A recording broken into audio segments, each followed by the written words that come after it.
Fittipaldi still sits in the Patrick pits as he plummets now down through the standings. He had worked his way well up to about 7th, and now is falling through the standings very quickly and is 4 laps behind the leader, Rick Mears. Mears at the front of the race. Mario Andretti is in 2nd. In 3rd place is Michael Andretti. But Rick Mears, that bright yellow car out in front, does very well on the oval. It's been some time, back 1983, since he's done well on a road course. We asked him, from his point of view, the difference between ovals and road courses. I think probably the main difference is working with the chassis. It responds more on an oval because of higher speeds, and spending more time in a corner to analyze what the car is doing. I can pick out finer things in setup and aerodynamic packages on an oval than I can on a road course. A road course where you're in and out of a corner much quicker. It's a little different technique, and I think liking to deal with chassis and aerodynamics the way I do, I have more time to play with it on an oval, more time to see what the chassis is doing, to feel what the chassis is doing, and separate things and pinpoint things a little bit more accurately. Because of the length of the corner and the time you spend in it, I think that's probably the biggest difference. 200 miles left to go now in the Michigan 500. 300 miles complete for Rick Mears, the leader of the race. Look at this. This is a major overhaul they're doing on the right rear of Emerson Fittipaldi's car. Jack Arute is right there. Paul, we can tell you just how important points are. What they have done is they have lost a CV joint, one of the constant velocity joints, kind of like a universal joint that you would have in mine or your car. They're going to attempt to make the exchange and get back out. It'd be tough to gain points the way CART PPG IndyCar World Series points are given, but they're going to give it, as they say, the old college try. They're going to change this and get back out racing. Well, of course, even despite the fact that he may not finish in the points at this race, Emerson Fittipaldi will leave this track still with the points lead as they work on Fittipaldi's car. Rick Mears is the leader, averaging above 218 miles an hour. As predicted, with 155 laps into the record book, Mario Andretti came in for fuel. This is the conclusion of his stop now. It's gone a rather lengthy stop. Something's wrong. They need to get the engine fired back up again. They killed the engine. Let's go to Brian. I think Mario Andretti ran out of fuel. He came coasting into the pits. They put fuel back in the car. They had to refire it. It's awfully tough to start a hot engine, but I believe Mario Andretti was out of fuel when he came in, Paul. A 28-second stop. It did seem that he slowed a little bit early. He actually started slowing down on the approach to the 3rd turn here. That would be a little early for someone running in the lead of the race. So Mario Andretti tried to stretch it, and it apparently didn't work for him. Michael Andretti, though, still part of the same team, but they wisely stopped Michael back when Rick Mears made his stop, so he's definitely in contact with the leader as we take a look in the pits of the Penske team. Rick Mears' crew, the leader of the race. Mears is an inherently shy and very private person. He avoids parties. He stays in his room as much as he can in the motorhomes at the track. But when the occasion requires it, is to come out into public and make a speech. He is terrific at it and very much loved by the people that he makes contact with. Let's go back down to the pits again, Brian Hamlin. Well, that indeed was the problem. Mario Andretti ran the string out as long as he could. He was flat out of fuel coasting into the pits. Luckily, he made it back in. He was refueled, and now he's back.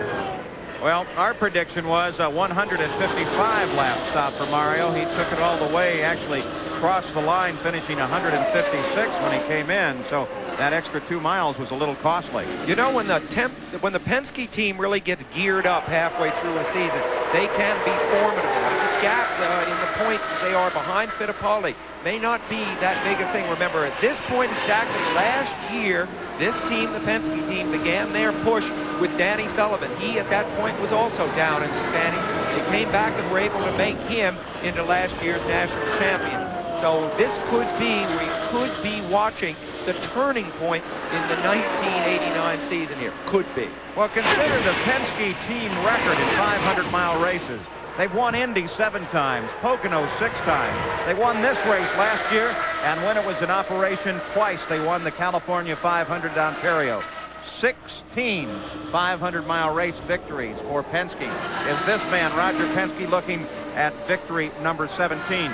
his car, Rick Mears, his driver, is out in front at the moment. And so often the wins are decided by the pit decision, by the pit people to say when to come in. We just watched Mario Andretti go down at least one lap. In fact, a lap plus a little bit, just because they didn't want to pit when everybody else did early. Now, it often makes you wonder why they do that.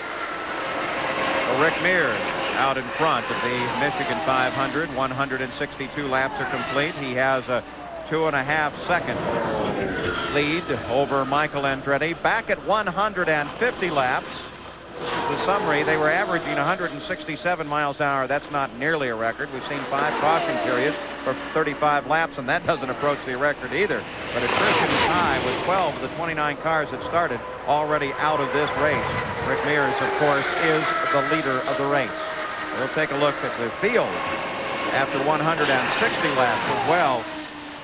There it is at 150 laps. Rick Mears, Mario Andretti, then Michael, Teo Fabi, Derek Daly, Alan Jr., Phil Kruger continues his great run. Pruitt, Fittipaldi, Brayton, Johnny Rutherford, a former winner here, 2-time former IndyCar World Champion, Bobby Rahal, Al Unser, John Jones, Jeff Wood, A.J. Foyt. There's the last car to retire from this race. Guido Dacco, Bernard Jourdain, Raul Boesel, all out of the run of the Michigan 500. And remember, too, while we're at 164 laps, we're looking back at the stats actually at 150 laps. John Cockerero, Sullivan, all these drivers out of the run. The first 2 out, of course, Steve Chassis and Rich Vogler in an accident on lap number 3. Neither driver injured in that confrontation. Rick Mears leads Michael Andretti by 2.8 seconds. Well, he certainly is. Rick is really, really doing good. As we've talked, he's got to do good in his ovals because his road course racing has not been all that good. But you'll never find a better one in the ovals. But guys, as we talked about all this and did the summary, Al Unser Sr., Rick's teammate, ripped by him, which is an interesting thing. Is Rick slowing up a little bit? Has Al found some extra speed? And Bobby, in response to something you said about why the men in the pits can't seem to grasp this strategy, I think you underrate how complex it is sometimes to stand down there in the pits and not see the whole track and not see everything that's going on and to not have the years of experience that you have. And there are very few people that have that. Well, that's very true. But it's also a big decision with these teams. They spend multi-millions of dollars. And that sometimes is the trigger that makes the gun go off, is the pit decisions. Third place car, Arie Luyendyk, being challenged by Teo Fabi. Fabi was up there trying to get at the back end of Luyendyk for just a moment. This whole fight on this circuit at the moment, as Rick Mears is still 2.5 seconds out in front of Michael Andretti. Al Unser Jr., while getting around Rick and running fast, is still 10 laps behind the leader. And Rick Mears on his last lap ran it at 220 miles an hour, so he's definitely not slowing down. We'll be back. Back at the Michigan 500, Michael Andretti running in second place, just pulling out of the pits after a routine stop, a little over 15 seconds for Michael. The Newman Haas team, Arie Luyendyk, they just reported smoke at the back of this car, and from time to time you can see the trail of it. Arie Luyendyk was running in third place, but now has reduced speed slightly and will begin to fall backwards. The Porsche-powered machine, Teo Fabi, was chasing Arie Luyendyk at the time, and the yellow comes out as a result of that spray from Luyendyk's car. And Michael Andretti says, I really belong up ahead. I got to go catch Rick Mears. Don't put me behind the pace car. Oh, he's really trying to sell that program, wasn't he? A little bit of time there makes a big difference on when somebody comes out of the pit.